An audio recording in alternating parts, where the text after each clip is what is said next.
असली लड़ाई जनता के अदालत में बाकी है। और जनता की अदालत में जब ये मामला जाएगा तब इन लोगों को पता चलेगा कि हमने अपराधियों का पक्ष लेकर के गलत किया है, फोर्स का मनोबल गिराने का पाप किया है, अपराध किया है। जो फोर्स उनकी भी सुरक्षा करती है, जो सवाल उठा रहे हैं, जो फोर्स उत्तर प्रदेश की सुरक्षा करती है, उस फोर्स का मनोबल सदा गिराने की कोशिश इन लोगों ने किया है और जो अपराधी हैं उनका मनोबल बढ़ाने की कोशिश किया है। मिट्टी में मिला देंगे मुख्यमंत्री ने कहा, और उसके बाद अतीक अहमद जैसा अपराधी कुछ ऐसा टूटा कि उसने कहा कि मैं तो मिट्टी में मिल चुका हूं। आपको लगता है माफिया राज यहाँ मिट्टी में मिल चुका? वो बहुत नाटकीय व्यक्ति है। ड्रामा था ये? निश्चित तौर से ड्रामा था। वो बहुत कलाकार आदमी है जिसने प्रयागराज से अपराध की अपनी जो खेती है उसको शुरू करके और उसका विस्तार पूरे हिंदुस्तान तक में कर लिया। जो अभी जांच में विषय आ रहे हैं उसमें ये भी सुनने में आ रहा है कि हो सकता है कि उसके देश के बाहर के भी संबंध हो। अब वो जांच के अंदर है, मतलब आतंकवाद के से तार जुड़े हो सकते हैं।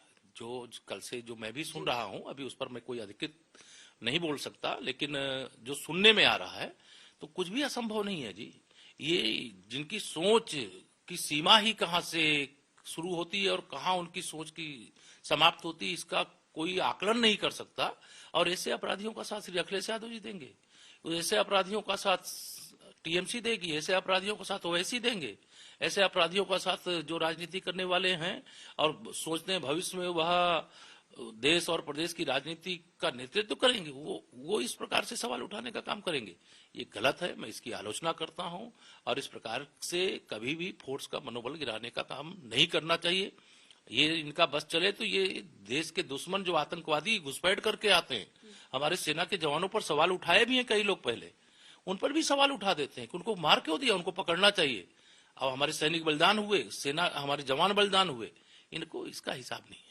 पर प्रक्रिया के तहत जांच होगी, कोई भी एनकाउंटर होगा तो जांच होगी, पर क्या इन सवालों को संतुष्ट करने के लिए वो जांच होगी या केवल प्रक्रिया का पालन? देखिए, इनके सवाल के आधार पर अगर हम काम करें तो उत्तर प्रदेश जो विकास का गढ़ बन गया है वो अपराध का गढ़ बन जाएगा। आज यहाँ विकास हो रहा है, आज यहाँ का एक अच्छा वातावरण बना है, यहाँ भ्रष्टाचार पर लगाम लगा देने का काम हुआ है।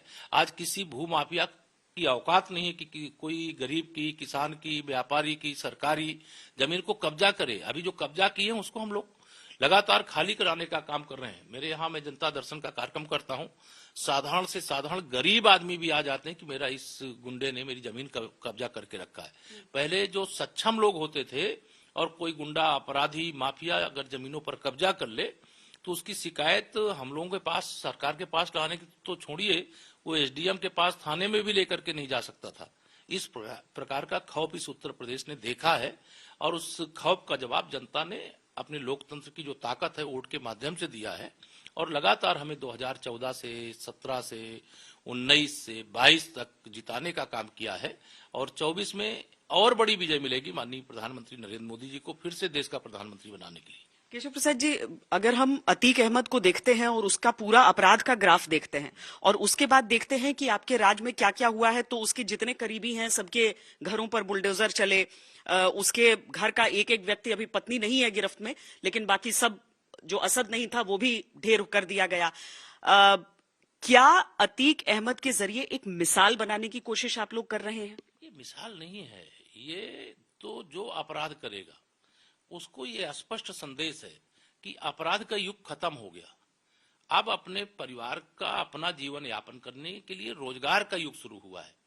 अपराध करके जो लोग ये समझते थे कि हम किसी का अपहरण कर लेंगे, फिरौती ले लेंगे, कोई जमीन पर कब्जा कर लेंगे और उससे संपत्ति बटोर लेंगे, ये जो मानसिकता बनी थी ये सपा बसपा की सरकारों के समय बनी थी। आज उत्तर प्रदेश उस मानसिकता से बाहर निकल रहा है और जो अच्छे लोग हैं, मैं हिंदू की बात नहीं करता हूं, मुसलमानों में भी इस प्रकार की पुलिस कार्रवाई का बड़े पैमाने पर स्वागत हो रहा है। इसलिए कई हिस्से के लोग स्वागत करते हैं कि जो अपराध करने वाले हैं वो अपराधी जब किसी को मारते हैं तो वो हिंदू है कि मुसलमान ये नहीं देखते, वो तो अपन जो उनकी इच्छा के विरुद्ध आचरण किया उसको ठोक दो, ये काम करते रहे ये अपराधी। तो आपको लगता है कि जो अल्पसंख्यक वर्ग है उसके मन में ये डाउट आ सकता है राजनेताओं की बात सुनकर भी या ये कार्रवाई देखकर कि उनके खिलाफ कार्रवाई है? नहीं, मुझे नहीं लगता है। ये बयान केवल राजनीतिक नेताओं के द्वारा दिया जाता है और केवल इसलिए दिया जाता है कि मुस्लिमों को डरा के रखो और जिससे वो उनको वोट देते रहें। लेकिन सच ये नहीं है। सच यह है कि अपराधियों के खिलाफ पुलिस की कार्रवाई है और कई ऐसे भी लोग हैं जो अपराध किए हैं, उसमें अलग अलग जाति बिरादरी के लोग हैं, हिंदू भी हैं। अपराध करने वाले इनकाउंटर में पकड़े भी गए हैं, जेल भी भेजे गए हैं, बहुत सारे मारे भी गए हैं। और यह केवल कह देना कि वो धर्म विशेष के हैं इसलिए उनको मार दिया गया। अरे कभी उमेश पाल की बात करते, कभी वो 2 जवान मारे गए उनकी भी बात करते।